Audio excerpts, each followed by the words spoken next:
wabarakatuh. Nama saya Siti Fato Egina dari kelas 5C PAUD. Tujuan dari pembuatan video ini, saya akan menjawab 3 buah soal ujian akhir semester mata kuliah Perencanaan Pembelajaran Anak Usia Dini. Soal yang pertama, bagaimana perencanaan pembelajaran yang baik menurut Anda? Perencanaan pembelajaran yang baik menurut saya, perencanaan yang sesuai dengan kurikulum yang berlaku di lembaga tersebut harus terarah pada pencapaian tertentu, karena setiap perencanaan yang dilakukan harus mengacu pada tujuan tertentu. Perencanaan pembelajaran ini juga dilakukan oleh orang yang mampu membuat rencana dan memahami tujuan yang akan dicapai dalam suatu pembelajaran. Soal yang kedua, sebutkan langkah-langkah yang harus dilakukan atau dilaksanakan dalam perencanaan pembelajaran di PAUD. Yaitu, yang pertama, langkah-langkahnya menentukan kegiatan belajar mengajar, yaitu menentukan kegiatan belajar mengajar yang sesuai pada dasarnya. Dapat dirancang melalui pendekatan kelompok atau pendekatan individual. Yang kedua, memilih pengalaman belajar. Memilih pengalaman belajar, belajar bukan hanya sekedar mencatat dan menghafal, akan tetapi proses berpengalaman, sehingga siswa harus didorong secara aktif untuk melakukan kegiatan tertentu, mencari dan menemukan sendiri fakta. Yang ketiga, merumuskan tujuan khusus. Dalam merancang pembelajaran, tugas pertama dari seorang guru adalah merumuskan tujuan pembelajaran khusus beserta materi pembelajarannya. Sebab tujuan umum atau standar kompetensi dan kompetensi dasar dari pembelajaran sudah dirumuskan oleh para pengembang kurikulum. Tugas guru adalah menerjemahkan tujuan umum pembelajaran SK dan KD menjadi tujuan khusus indikator pembelajaran yang lebih spesifik dan mudah terukur.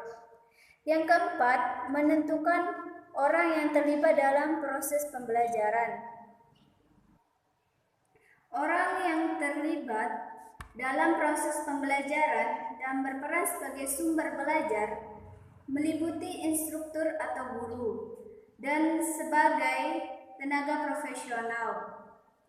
Peran guru dalam proses pembelajaran adalah sebagai pengelola pembelajaran agar guru dapat melaksanakan fungsi dan tugasnya secara maksimal.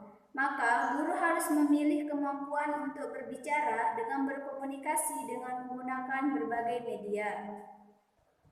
Yang kelima, ketersediaan fasilitas fisik. Fasilitas fisik merupakan faktor yang akan berpengaruh terhadap keberhasilan proses pembelajaran. Fasilitas fisik meliputi ruangan kelas, pusat media, laboratorium, dan lain-lain.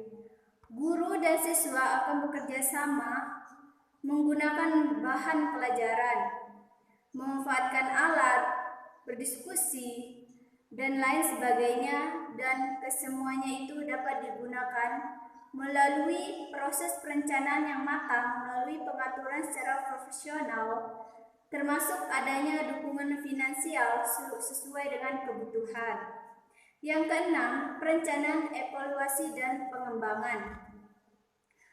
Prosedur evaluasi merupakan faktor penting dalam perencanaan pembelajaran, sebab dengan evaluasi akan dapat dilihat keberhasilan pengelolaan pembelajaran dan keberhasilan siswa mencapai tujuan pembelajaran.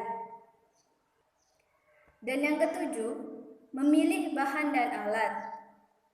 Di sini misalkan kita akan membuat media pembelajaran. Di sini kita menentukan media apa saja yang akan kita buat, berapa banyak anak siswa yang akan kita berikan media tersebut, dan sebagai seorang guru tentunya tidak lupa untuk mengetahui intelektual seorang anak, didiknya, karena masing-masing seorang anak itu berbeda-beda. Mereka memiliki potensi mereka masing-masing. Dan soal yang terakhir, Apa saja yang menjadi dasar pemilihan kompetensi dasar dalam perencanaan pembelajaran PAUD? Yaitu sesuaikan dengan aspek perkembangan yang dicapai, sesuaikan dengan kurikulum lembaga anak usia dini, harus sesuai dengan standar potensi, dan yang terakhir, dan juga harus sesuai dengan tema yang akan digunakan dalam pembelajaran tersebut. Sekian video dari saya, kurang lebihnya mohon maaf. Wassalamualaikum warahmatullahi wabarakatuh.